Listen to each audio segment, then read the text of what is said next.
Alors, nous allons parler dans cette vidéo de tension superficielle et plus précisément d'angle de raccordement et de loi de Young-Dupré.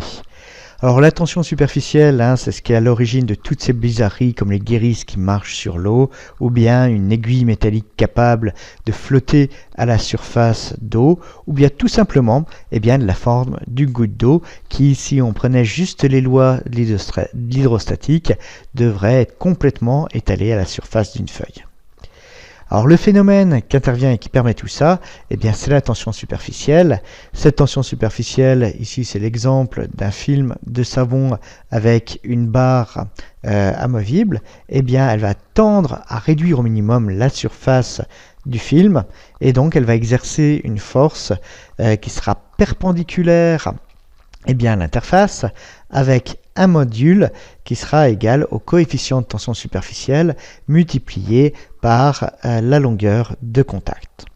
Alors ça, c'est le cas le plus simple, mais on est souvent dans la situation où il y a trois phases qui vont intervenir. Ici, par exemple, c'est une goutte de liquide sur un solide et en contact avec le gaz.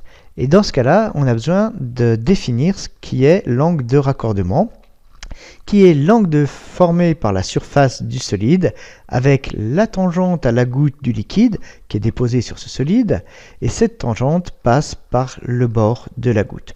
Donc ça paraît un petit peu compliqué lorsqu'on l'énonce, mais voilà, cet angle de raccordement, c'est cet angle θ, vous voyez ici la surface du solide et puis la tangente à la goutte qui passe par le bord de la goutte. Alors, l'angle de raccordement, il peut être aigu, c'est-à-dire inférieur à 90 degrés. On va aussi parler d'angle de raccordement nul lorsque le liquide mouille parfaitement la surface. Alors, ce terme de mouiller parfaitement la surface, on le voit souvent dans les exercices, et du coup, il faut avoir à l'esprit qu'il faut le traduire immédiatement par θ qui vaut 0. Cet angle de raccordement, il peut être aussi supérieur à 90 degrés. Et dans ce cas-là, on va avoir un angle de raccordement obtus, si bien que la goutte d'eau, elle va vraiment ne pas avoir tendance à s'étaler sur la surface. La surface, dans ce cas-là, est hydrophobe. Et c'est par exemple le cas des gouttes d'eau sur une feuille de lotus. La feuille de lotus permet vraiment d'avoir cet angle ici qui est obtus et donc de voir parfaitement les gouttes perler à la surface de la feuille. Alors maintenant, comment on peut prévoir cet angle de raccordement? Ici, on a trois interfaces. Une interface entre le liquide et le gaz, une interface entre le solide et le gaz, et puis une interface entre le solide et le liquide.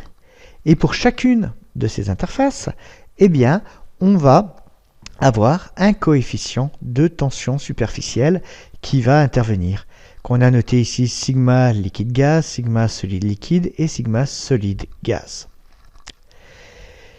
Donc, pour chacun de ces coefficients de tension superficielle, une force de tension superficielle, on les a appelés ici T1, T2, T3, donc c'est des vecteurs. Là, c'est le vecteur qui va être lié à l'interface entre le liquide et le gaz, le vecteur lié à l'interface solide-liquide et le vecteur lié à l'interface solide-gaz.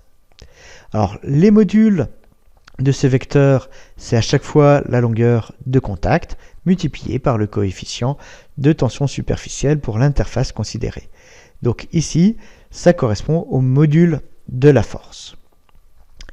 Et quand on est à l'équilibre, on peut appliquer la condition d'équilibre, c'est-à-dire la somme des forces qui est nulle. Donc les vecteurs T1 plus le vecteur T2 plus le vecteur T3 font le vecteur nul. Ici, c'est bien une expression en vecteur, ce n'est pas une expression en module. Cette expression est bien vectorielle, on va la projeter sur l'axe horizontal. Donc l'axe horizontal qui est parallèle ici à l'interface de notre solide. Alors si on projette sur l'axe horizontal, ça va nous donner la composante horizontale de T1 plus la composante horizontale de T2 plus la composante horizontale de T3 qui vaut 0. Reste à trouver l'expression de ces composantes horizontales. Pour T1, eh bien, pour T2, pardon, c'est assez évident. T2 est orienté suivant la même direction que X et dans le même sens et parallèle. Donc ici, la composante de T2 suivant X, c'est tout simplement le module de la force T2, donc L fois sigma solide liquide. Concernant T3, eh bien là, il faut être vigilant par rapport à l'orientation de cette tension superficielle. Là, c'est à l'opposé de X. Donc on va prendre en compte le signe moins. Donc la composante de T3 suivant X, c'est moins L sigma solide gaz. Et il reste la composante de T1 suivant X. Et là, il faut projeter le vecteur T1 sur l'axe horizontal. Et ça peut se faire grâce à l'introduction du cosinus de l'angle de raccordement. Donc T1 suivant X, c'est le module de T1 fois le cosinus de l'angle de raccordement. Donc au final, on a L fois sigma liquide gaz cosinus θ. Donc ces trois expressions des composantes suivant X, on va les regrouper et ça nous donne une somme qui vaut 0. On voit notamment qu'on va pouvoir maintenant simplifier par la longueur de contact. Les L vont disparaître, ce qui nous donne sigma liquide gaz cosinus θ plus sigma solide liquide moins sigma solide gaz qui vaut 0. Et cette expression, eh bien, nous permet de trouver l'expression de cos θ.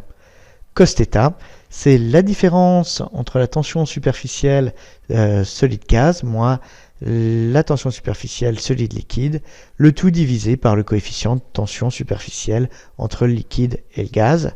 C'est ce qu'on appelle ici la loi de Young-Dupré qui va nous permettre de prédire l'angle de raccordement simplement à partir de la connaissance des trois coefficients de tension superficielle.